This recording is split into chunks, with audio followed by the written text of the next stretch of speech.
نحمده ونصلي على رسوله الكريم اما بعد قال النبي صلى الله عليه وسلم اللهم هؤلاء اهل بيتي فاذهب عنهم الرجس وطهرهم تطهيرا او كما قال عليه الصلاه والسلام. بسم الله الرحمن الرحيم. اللهم صل على محمد وعلى ال محمد كما صليت على ابراهيم وعلى ال ابراهيم انك حميد مجيد. اللهم بارك على محمد وعلى ال محمد كما باركت على ابراهيم وعلى ال ابراهيم انك حميد مجيد. جب اہل بیت کا ہم تذکرہ کرتے ہیں تو اس حوالے سے ایک بہت ہی ورتھ نوٹنگ بات ہمیں نظر آتی ہے کہ جب آیت تطہیر یعنی سورہ احزاب کی جو آیت نازل ہوئی بعد اعوذ باللہ من الشیطان الرجیم بسم اللہ الرحمن الرحیم انما یرید اللہ لیذہب عنکم الرجس اہل بیتی ویطہرکم تطہیرا، کہ اللہ سبحانہ و تعالیٰ نے اہل بیت یعنی رسول اللہ صلی اللہ علیہ وسلم کی جو اہلیائیں تھیں ان سے تمام کی تمام رجس کو اور ناپاکیوں کو دور کرنے کے جو ایک قرآن میں اعلان فرمایا، تو اس پر رسول اللہ صلی اللہ علیہ وسلم نے ایک چادر مبارک اپنی جو تھی وہ لی اور اپنی جو محبوب صاحبزادی تھی حضرت بی بی فاطمہ رضی اللہ عنہا، انہیں اور ان کے دونوں صاحبزادوں کو یعنی حسن و حسین رضی اللہ عنہما کو اور ان کے شوہر یعنی کہ اپنے پیٹرنل کزن حضرت علی رضی اللہ عنہ کو اس چادر مبارک میں لیا اور اللہ سے دعا فرمائی اللہم ہؤلاء اہل بیتی فاذہب عنہم الرجس وطہرہم تطہیرا، کہ اللہ یہ میرے اہل بیت ہیں، ان سے بھی ہر طرح کی برائی اور گندگی کو دور فرما اور انہیں بالکل مکمل طور سے طاہر پاک یعنی کہ پیوریفائی فرما دے۔ تو ظاہر ہے اس روایت سے ہمیں پتہ چلتا ہے کہ اہل بیت میں جس طرح قرآن سے ثابت ہے کہ تمام اہلیہ یعنی کہ امہات المؤمنین تھیں، اور اس حدیث کے مطابق رسول اللہ صلی اللہ علیہ وسلم نے انہیں بھی اپنی اہل بیت میں ذکر فرما لیا اور شامل فرما لیا، گویا کہ اللہ سے دعا فرمائی کہ انہیں بھی میرے اہل بیت کا ہی حصہ بنا دے اور انہیں بھی اسی طرح سے پاک کر دے کہ یہ میرے اہل بیت ہیں، انہیں اسی طرح سے پیوریفائی کر دے جیسے کہ قرآن میں امہات المؤمنین کے لیے تو نے ارشاد فرمایا، تو اللہ سے خصوصاً ان کے لیے دعا کی۔ ظاہر ہے حضرت بی بی فاطمہ رضی اللہ عنہ اور اس سے پہلے حضرت علی کرم اللہ وجہ رضی اللہ تعالیٰ عنہ کا تو تذکرہ اپنے مقام پر گزر چکا ہے، لیکن جو آپ صلی اللہ علیہ وسلم کے گرینڈ سنس تھے یعنی کہ حسن و حسین ابن علی رضی اللہ عنہما، ان کا بھی کیونکہ یہ اہل بیت کا ہی حصہ تھے تو ہو گئے اور ان کے لیے بھی خصوصاً دعا فرمائی، تو انہیں بھی اہل بیت تصور کرتے ہوئے بھی خاص طور سے یاد کر لینا بہت ہی ضروری ہے۔ سب سے پہلے تو حضرت حسن رضی اللہ عنہ جو تھے ان کی جو ٹائٹل تھا، لقب تھا یعنی کنیت تھی، وہ ابو محمد تھی۔ یہ نام حسن رضی اللہ عنہ ظاہر رسول اللہ صلی اللہ علیہ وسلم نے خود ہی سجیسٹ کیا تھا، اور یہ حسن رضی اللہ عنہ جو تھے یہ رسول اللہ صلی اللہ علیہ وسلم کی صاحبزادی کے سب سے بڑے بیٹے تھے، اور انہی کی کنیت ابو محمد کی وجہ سے ہی ان کے والد حضرت علی رضی اللہ عنہ جو تھے انہیں ابو الحسن کے نام سے جانا جاتا تھا۔ بہرحال اینی ویز رمضان سن 3 ہجری میں حضرت حسن رضی اللہ عنہ کی پیدائش ہوئی۔ آپ صلی اللہ علیہ وسلم کو جب اطلاع ملی تو ہی went straight to Ali's house and انہوں نے اپنے پیارے گرینڈ سن یعنی نواسے کو اٹھایا گود میں اور خود ان کے کان میں اذان دی اور عقیقہ کرایا اور ان کے بالوں کے ہم وزن چاندی صدقہ کرنے کا حکم دیا۔ دیٹس جسٹ جو ٹریڈیشن ہمیں ملتا بھی ہے عقیقے کا۔ جب رسول اللہ صلی اللہ علیہ وسلم کا وصال ہوا اس وقت غالباً حضرت حسن رضی اللہ عنہ کی ایج جو تھی وہ 8 سال تھی۔ تو ظاہر ہے حضرت حسن رضی اللہ عنہ کا اپنا ایک مرتبہ مقام تھا، جتنا بھی بیان کریں گے وہ کم ہی ہوگا، لیکن بعض جو ہسٹوریکل پوائنٹ آف ویو سے ورتھ نوٹنگ باتیں ہیں اس میں ایک تو ہمیں یہ پتہ چلتا ہے کہ حضرت علی رضی اللہ عنہ کی شہادت کے بعد کوفے کے ہی جامع مسجد میں جو سراؤنڈنگ کے لوگ تھے قرب و جوار کے اور کوفہ کے اندر رہنے والے، انہوں نے آپ رضی اللہ عنہ کے ہاتھ پر بیعت فرما لی تھی۔ اور جیسا کہ ہمیں ہسٹوریکلی پتہ چلتا ہے کہ حضرت علی رضی اللہ عنہ کی زمانہ خلافت کے دوران ہی ان کے اور حضرت معاویہ رضی اللہ عنہ کے درمیان کچھ اختلافات تھے. there were some differences. اور ابھی حضرت حسن رضی اللہ عنہ کے ہاتھ پر بیعت فرمائے کچھ 6-7 منتھس کا عرصہ ہی گزرا تھا، بس 6-7 ماہ تک ہی گزرے تھے کہ قتل و قتال سے بچنے کے لیے، بالکل ہر قسم کے پیس کو پریویل کرنے کے لیے حضرت حسن رضی اللہ عنہ نے حضرت معاویہ رضی اللہ عنہ سے صلح فرما لی، اور جو خلافت کی جو ذمہ داری تھی وہ حضرت معاویہ رضی اللہ عنہ کو سونپ دی، اور خود سائیڈ لائن ہو گئے اور پھر مدینہ منورہ تشریف لے گئے. یہ آپ کی ایک بہت ہی بڑی اچیومنٹ بھی تھی، اور اس کی پیشن گوئی خود رسول اللہ صلی اللہ علیہ وسلم نے فرمائی تھی جب آپ کا ارشاد آپ نے فرمایا کہ ابنی ھذا سید ولعل اللہ ان یصلح بہ بین الفئتین من المسلمین، کہ یہ میرا جو بیٹا ہے یعنی حسن رضی اللہ عنہ یہ سید ہے یعنی سردار ہے، اور انشاءاللہ اس کے ہاتھوں اس کے ذریعے سے اللہ سبحانہ و تعالیٰ مسلمانوں کے دو گروہوں میں صلح فرمائیں گے. there would be a peace treaty between the two different groups of Muslims. یہ رسول اللہ صلی اللہ علیہ وسلم نے خود ایک پیشن گوئی فرمائی تھی، پریڈکشن دی تھی، اور یہی وہ موقع جو تھا وہ پھر ٹرو ہوا. جب آپ کو خلافت ملی، چاہتے تو حکومت کرتے، لیکن کسی قسم کے بھی ڈفرینس اور مارا ماری یا قتل و قتال سے کو بالکل دور کرنے کے لیے انہوں نے وہ ذمہ داریاں سونپ دی حضرت معاویہ رضی اللہ عنہ کو. اور بہرحال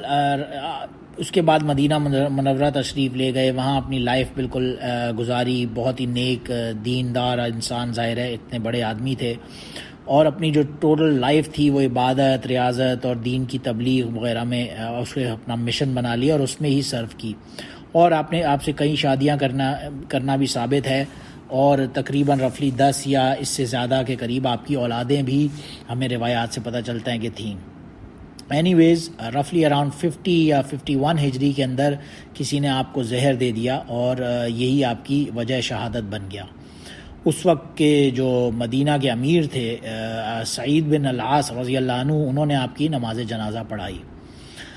اور آپ ظاہر ہے شکل و صورت میں بالکل حضرت رسول اللہ صلی اللہ علیہ وسلم کے بالکل مشابہ تھے. ونس حضرت ابو بکر رضی اللہ عنہ نے حضرت حسن رضی اللہ عنہ کو گود میں اٹھایا، اور حضرت علی رضی اللہ عنہ سے فرمایا کہ حسن یہ تمہارا بیٹا تمہارے مشابہ نہیں ہے، یہ تو بالکل رسول اللہ صلی اللہ علیہ وسلم کے مشابہ ہے. اور حضرت علی رضی اللہ عنہ سنتے رہے اور ہنستے رہے، مسکراتے رہے. ظاہر ہے اس سے بڑی کیا سعادت ہو سکتی ہے کہ رسول اللہ صلی اللہ علیہ وسلم جو کہ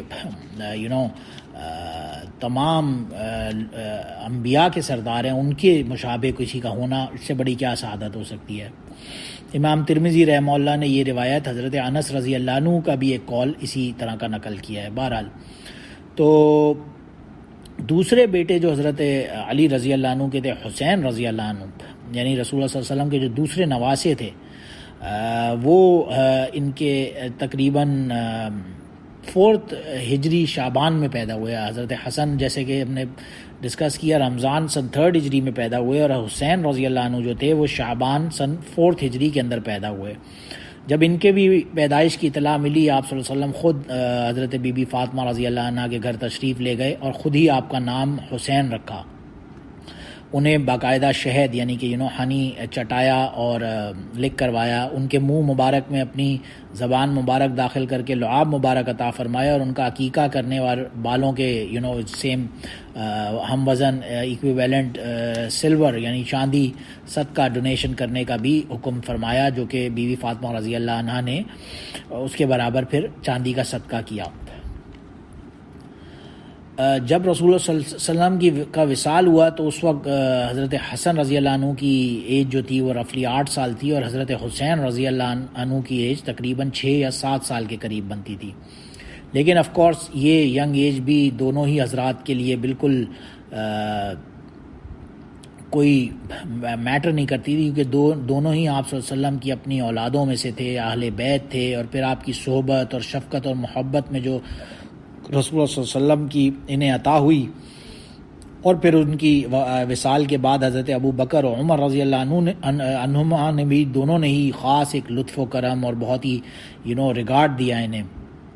حضرت عمر رضی اللہ عنہ کے لاسٹ دور خلافت کے اندر پھر حضرت حسین رضی اللہ عنہ جو تھے وہ جہاد وغیرہ میں انہوں نے شرکت شروع کر دی تھی اور بہت سارے لڑائیوں میں مارکوں میں شریک بھی ہوئے. اور حضرت عثمان رضی اللہ عنہ کے زمانے میں جب باغیوں نے ریبلز نے ان کے گھر کا محاصرہ کر لیا، بالکل سراؤنڈ کر لیا، تو حضرت علی رضی اللہ عنہ نے اپنے انہی دونوں بیٹوں یعنی حسن و حسین رضی اللہ عنہما کو حضرت عثمان رضی اللہ عنہ کی پروٹیکشن کے لیے، ان کے گھر کی حفاظت کے لیے وہاں پہ کھڑا بھی کیا، مقرر فرمایا. حضرت حسین رضی اللہ عنہ کی جو وفات تھی، حضرت حسن رضی اللہ عنہ کی وفات کے بعد حضرت معاویہ رضی اللہ عنہ نے جب یزید کو نامنیٹ کیا تو یہ بات حضرت حسین رضی اللہ عنہ سے بالکل بھی برداشت نہیں ہوئی. حضرت حسن رضی اللہ عنہ کی جو شرائط تھیں، ان کی صلح تھی معاویہ رضی اللہ عنہ سے، حضرت معاویہ رضی اللہ عنہ نے بھی آنر کیا اور حضرت حسن رضی اللہ عنہ نے بھی آنر کیا، اور حضرت حسین رضی اللہ عنہ نے بھی ظاہر ہے بڑے بھائی کا جو ڈیسیجن تھا اس کی بالکل ادب و احترام میں خاموشی اختیار کی. بٹ فائنلی یزید کی بیعت لینے پر آپ کو سخت اعتراض ہوا، اور پھر ظاہر ہے بہت ہی فیمس جو کربلا کا واقعہ ہے، بہت ڈیٹیلڈ ہم ڈسکس کرتے بھی ہیں، سنتے بھی ہیں اور پڑھتے بھی ہیں. وہ ظاہر ہے ایک ٹریجڈی پیش آئی کہ رسول اللہ صلی اللہ علیہ وسلم کی اپنی اولاد، اپنے اہل بیت اور اتنے بڑے آدمی، اور وہ تاریخی جو ایک دن تھا کہ کربلا کے اس مقام پر رفلی 10 محرم سن 61 ہجری کو، جس وقت آپ رضی اللہ عنہ کی عمر تقریباً 55 سال تھی، شہید کر دیے گئے. بہرحال بہت ہی بڑا ایک ٹریجک انسیڈنٹ تھا مسلمانوں کی ایک ہسٹری کے اندر، جس سے بڑا اس ٹریجک انسیڈنٹ شاید ہی کوئی اور ہو، لیکن anyways it's part of our history جو ہوا. اینی ویز مقصد اصل کیونکہ یہاں پہ فضائل اور مناقب کو ذکر کرنا ہے، تو we should concentrate on that rather than discuss historical perspectives. But یہ دیکھنے کی بات ہے کہ یہ دونوں ہی حضرات جو حسنین رضی اللہ عنہما تھے، حضرت حسن ہو یا حسین ہو، دونوں سے یہ رسول اللہ صلی اللہ علیہ وسلم کو خاص ایک محبت تھی، بہت ہی زیادہ بلوڈ تھے آپ صلی اللہ علیہ وسلم کے. یعنی اتنے تھے کہ ڈیورنگ نماز صلات کے دوران یہ آپ صلی اللہ علیہ وسلم کی کمر مبارک پر چڑھ جاتے تھے اور دونوں ٹانگوں کے بیچ سے گزرتے رہتے تھے. اور یعنی جب تک آپ صلی اللہ علیہ وسلم کی یہ کمر پر چڑھے رہتے یا اوپر، آپ صلی اللہ علیہ وسلم سجدے سے سر نہ اٹھاتے، اپنا سجدہ نماز کے دوران، جماعت کے دوران پرولونگ کر دیتے کہ میرے ان نواسوں کو بالکل میں یعنی کہ یہ بھی نہیں کر سکتا کہ یہ میری کمر سے اتریں، ان کو انہیں اتنی بھی پریشانی نہ ہو. اینی ویز بہت ہی بڑا ایک مرتبہ اور مقام ہے یہ ظاہر ہے. آپ اکثر انہیں گود میں لیا کرتے تھے، بوسہ لیا کرتے تھے اور سونگا کرتے تھے، اور ان سے فرمایا کرتے تھے انکم لمن ریحان اللہ، کہ تم اللہ کی عطا کردہ خوشبو ہو. یعنی ایون دیر سینٹ، ان کی جو پرسنل خوشبو تھی وہ آپ صلی اللہ علیہ وسلم کو اتنی محبوب تھی. ایک مرتبہ حضرت اقرا بن حابس رضی اللہ عنہ نے عرض کیا یا رسول اللہ، میرے تو 10 بیٹے ہیں، میں نے آج تک کسی کا بوسہ نہیں لیا. یعنی ہی واز جسٹ ونڈرنگ کہ رسول اللہ صلی اللہ علیہ وسلم انہیں بوسہ لے رہے ہیں، اٹھا رہے ہیں، انہیں اتنا اپنا قریب ایک کلوزنس ان سے کر رہے ہیں، تو یہ انہیں ویئرڈ لگا. رسول اللہ صلی اللہ علیہ وسلم نے اس پر کیا فرمایا کہ من لا یرحم لا یرحم، کہ جو رحم نہیں کرتا اس پر من جانب اللہ بھی رحم نہیں کیا جاتا. انہ من لا یرحم لا یرحم، جو رحم نہیں کرتا اس پر بھی رحم نہیں کیا جاتا. یعنی گویا کہ اگر تمہیں اپنے بچوں پہ سے نہیں ہے تو ظاہر ہے جو کسی دوسرے سے کرے گا رحم تو وہ اللہ بھی اس سے رحم کرے گا. اینی ویز، اور پھر ظاہر ہے آف کورس اس سے بڑھ کر ان کا کیا مرتبہ اور مقام ہوگا کہ آیت تطہیر یعنی سورہ احزاب کی آیت نازل ہونے کے بعد خود رسول اللہ صلی اللہ علیہ وسلم نے انہیں حضرت بی بی فاطمہ اور حضرت علی رضی اللہ عنہ کے ساتھ چادر مبارک لے کر دعا فرمائی چادر مبارک کے اندر کہ اللہم ہؤلاء اہل بیتی فاذھب عنہم الرجس وطہرھم تطہیرا، کہ یہ میرے اہل بیت ہیں، ان سے تمام کی تمام گندگی کو دور فرما دیجیے، انہیں پاک صاف بالکل پیوریفائی فرما دیجیے. تو جب رسول اللہ صلی اللہ علیہ وسلم کی اپنی دعا ہوگی تو ان سے زیادہ پیوریفائی اور کون ہونے کا حقدار ہوگا. ایک صحیح بخاری میں حضرت عدی بن ثابت رضی اللہ عنہ کی روایت ہے کہ رسول اللہ صلی اللہ علیہ وسلم نے حضرت حسن رضی اللہ عنہ کو اپنے شولڈرز پر سوار کیے ہوئے تھا ایک مرتبہ، اور یوں دعا فرما رہے تھے، اللہم ابنی احبہ فاحبہ، کہ اے اللہ یہ مجھے محبوب ہے، آپ بھی اسے محبوب بنا لیجئے۔ یعنی خاص طور سے اللہ سے دعا فرمائے جا رہے تھے حضرت حسن رضی اللہ عنہ کے حوالے سے کہ یہ مجھے ہی is my beloved and please you also make him your beloved, خاص طور سے آپ کے لیے دعا فرما رہے تھے۔ اور امام بخاری رحمہ اللہ نے حضرت حسین رضی اللہ عنہ کے حوالے سے ایک ان کے مناقب میں روایت ذکر کی ہے۔ حضرت ابن عمر رضی اللہ عنہ کا ایک قول ہے کہ ایک مرتبہ ان سے کسی عراقی نے کوئی مسئلہ دریافت کیا کہ جو محرم ہے، یعنی کہ احرام کی حالت میں عمرہ حج وغیرہ کے لیے گیا ہے، اگر وہ کوئی مکھی کو مار دے تو اس کا کیا کفارہ ہوگا۔ اب حضرت ابن عمر رضی اللہ عنہ کو یہ بات سخت ناگوار گزری، اور انہوں نے جواب دیا کہ اہل عراق جو ہیں یہ مکھی کے قتل کا مسئلہ پوچھتے ہیں، حالانکہ نواسہ رسول حضرت حسین رضی اللہ عنہ کو انہوں نے قتل کر دیا۔ حالانکہ یہ، اور آگے فرمایا کہ یہ جو حسین رضی اللہ عنہ تھے ان کے بارے میں خود رسول اللہ صلی اللہ علیہ وسلم کا ارشاد ہے کہ ہما ریحانتا یا من الدنیا، کہ یہ دونوں میرے لیے دنیا کی خوشبو ہیں، they are the most pleasant smell for me، یعنی یہ رسول اللہ صلی اللہ علیہ وسلم کو اتنے محبوب تھے کہ فرماتے تھے کہ ہما ریحانتا یا من الدنیا، یہ دنیا کی خوشبو ہے میرے لیے۔ انہیں اہل عراق نے شہید کر دیا اتنی ظلم اور بردباری کے ساتھ۔ تو بہرحال یہ ابن عمر رضی اللہ عنہ کو نے فرمائی۔ اور امام ترمذی رحمہ اللہ نے حضرت اسامہ بن زید کی ایک حدیث ذکر کی ہے کہ کسی ضروری کام سے وہ ایک مرتبہ رسول اللہ صلی اللہ علیہ وسلم کے پاس تشریف لے گئے، تو بہرحال بات کر رہے تھے، انہوں نے نوٹ کیا کہ there is something on his back, رسول اللہ صلی اللہ علیہ وسلم کی نے ایک چادر مبارک اوڑھی تھی، اس کے اندر کچھ تھا اور کچھ ہل رہا تھا۔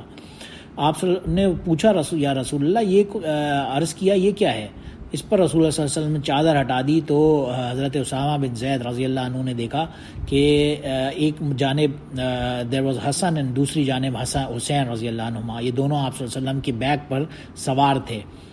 اور رسول اللہ صلی اللہ علیہ وسلم نے پھر فرمایا، حاذان ابنا یا ابنا ابنتی اللہم انی احبہما فاحبہما واحب من یحبہما، کہ اللہ میں ان دونوں سے محبت کرتا ہوں، آپ بھی ان سے محبت فرمائیے، اور جو ان سے محبت کرے اس کو بھی اپنا محبوب بنا لیجیے۔ یعنی اتنی ایک سارٹ آف ہائی ریگارڈ دیا انہیں کہ حاذان ابنا یا یہ دونوں میرے بیٹے ہیں، اور ابن ابنتی یہ میری بیٹی کے بیٹے ہیں، اللہم انی احبہما، اے اللہ میں ان دونوں سے محبت کرتا ہوں، آپ بھی ان سے فاحبہما، آپ بھی ان سے محبت فرمائیے، اللہ سے دعا کی خصوصاً۔ اور پھر دعا کے آگے یہ بھی ارشاد فرمایا، واحب من یحبہما، کہ جو ان دونوں سے محبت کرے گا اس کو بھی اللہ اپنا محبوب بنا لے۔ ان کے بارے میں اتنا زیادہ مرتبہ اور مقام خود رسول اللہ صلی اللہ علیہ وسلم نے ذکر کیا۔ اور ایک بار ایسا بھی ہوا کہ آپ صلی اللہ علیہ وسلم خطبہ دے رہے تھے، تو آپ کے دونوں نواسے آ گئے، رسول اللہ صلی اللہ علیہ وسلم نے خطبہ روک دیا اور دونوں کو اٹھا لیا، اپنے پاس بلایا اور باقاعدہ بٹھایا اپنے پاس، اور پھر خطبہ مکمل فرمایا۔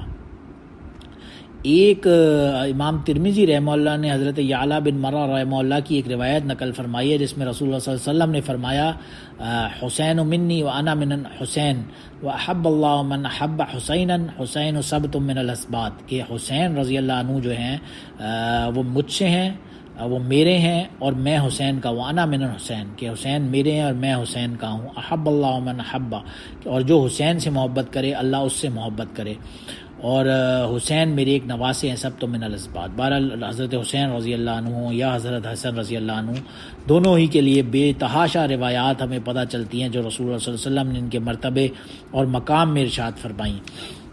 اور جیسا کہ ان کی والدہ حضرت بی بی فاطمہ الزہرا رضی اللہ عنہ کے لیے ارشاد فرمایا تھا کہ فاطمہ تو سیدۃ نساء اہل الجنہ، کہ یہ جنت کی عورتوں کی سردار ہیں۔ ان دونوں صاحبین حضرت حسن و حسین رضی اللہ عنہما کے بارے میں فرمایا، سیدہ شباب اہل الجنہ، یہ جنت کے ینگ لوگوں کے، نوجوانوں کے سردار ہیں اہل جنت کے۔ ان دونوں کے بارے میں خصوصاً رسول اللہ صلی اللہ علیہ وسلم نے فرمایا، سیدہ شباب اہل الجنہ، یہ جنت کے نوجوانوں کے سردار ہیں۔ اور ظاہر ہے انہی وجوہات کی بنا پر حضرات شیخین جو تھے حضرت ابو بکر اور عمر رضی اللہ عنہما، دونوں ہی آپ خصوصاً لطف و کرم کا آپ سے ایک معاملہ کر فرماتے اور بہت ہی زیادہ انہیں ایک ریگارڈ دیتے، انہیں بہت ہی زیادہ ہائی سارٹ آف مرتبہ اور مقام دیا کرتے تھے۔ حضرت عمر رضی اللہ عنہ کے دور خلافت کے دوران آپ رضی اللہ عنہ نے ان دونوں کا جو وظیفہ تھا وہ اہل بدر والے جو صحابہ تھے، یعنی ایون دو بدر کے بعد حضرت علی رضی اللہ عنہ کا نکاح ہوا بی بی فاطمہ رضی اللہ عنہ سے، اور اس کے بعد ان کی پیدائش ہوئی، لیکن اہل بدر جو اتنے ہائی لیول کے صحابہ تھے ان کے وظیفے کے بقدر حضرت حسن و حسین رضی اللہ عنہما کا وظیفہ حضرت عمر رضی اللہ عنہ نے مقرر فرما دیا، رفلی 5000 درہمز کے قریب۔ یہ ان کا ظاہر ہے ان کی نظر میں، ان کی اوپینین میں ایک اتنا ہائی لیول سٹیچر تھا ان کا کہ انہوں نے یہ ایسا کیا۔ اور ظاہر ہے حضرت حسن ہو یا حسین ہو، ان کی جتنی بھی ہم فضائل ذکر کریں وہ کم ہی ہوگا، اور جس کے خود اتنی قدر حضرات شیخین حضرت ابو بکر و عمر فرما رہے ہوں۔ ایک دوسرے واقعے سے پتہ چلتا ہے، ایک مرتبہ حضرت عمر رضی اللہ عنہ کے ڈیورنگ اس خلافت کیلیفیٹ یمن سے کچھ حلے یعنی چادریں وغیرہ کے جوڑے آئے، آپ نے وہ تمام صحابہ کرام کے جو لڑکوں میں تقسیم کر دی، اور سب سے جو بہتر چادر تھی، حلے تھے، وہ منگوائے اور وہ ان دونوں بھائیوں یعنی حسن و حسین رضی اللہ عنہما کو دیے، اور فرمایا اب میرا دل خوش ہوا ہے کہ یعنی ان کو جب کچھ بہترین گفٹ دیا ان سب میں سے، تو فرمایا کہ یہ میرا مجھے that's what has made me happy. تو اینی ویز یہ دونوں ہی بھائی جو تھے بہت ہی عبادت گزار، دونوں یعنی بہت ہی نیک پاک صاف لوگ تھے، اور جس کے بارے میں خود رسول اللہ صلی اللہ علیہ وسلم نے دعا فرمائی کہ انہیں طاہرم تطہیرا، بالکل پیوریفائی فرما دے، تو وہ کیسے پاک نہ ہوتے۔ دونوں نے بار بار مدینہ سے مکہ تک کا پیدل سفر کر کے حج فرمایا، اور اپنی زندگی کا معمول جو تھا وہ عبادت، ریاضت اور اس طرح کا سارا معاملہ تھا، اور high level of charity, donations وغیرہ کرنا، جیسے کہ حضرت حسن رضی اللہ عنہ کے بارے میں آتا ہے، وہ جو کچھ بھی ہوتا سب ڈونیٹ کر دیا کرتے تھے، یہاں تک کہ اپنے موزے تک ڈونیٹ کر دیا کرتے تھے، صرف جوتے رکھ لیا کرتے تھے پہننے کے لیے۔ اتنا بالکل بے لوس دوسروں کو گیو اوے کرنے کا ان کا ایک مزاج تھا۔ تو ظاہر ہے دونوں ہی کا ایک بہت ہی ہائی لیول آف مرتبہ اور مقام ہے۔ اللہ سبحانہ و تعالیٰ میں سے دونوں کے مقام کو سمجھنے کی توفیق عطا فرمائے، اور ان کی قدر کرنے کی توفیق عطا فرمائے۔ وآخر دعوانا ان الحمد للہ رب العالمین، سبحان ربک رب العزت عما یصفون، وسلام علی المرسلین، والحمد للہ رب العالمین۔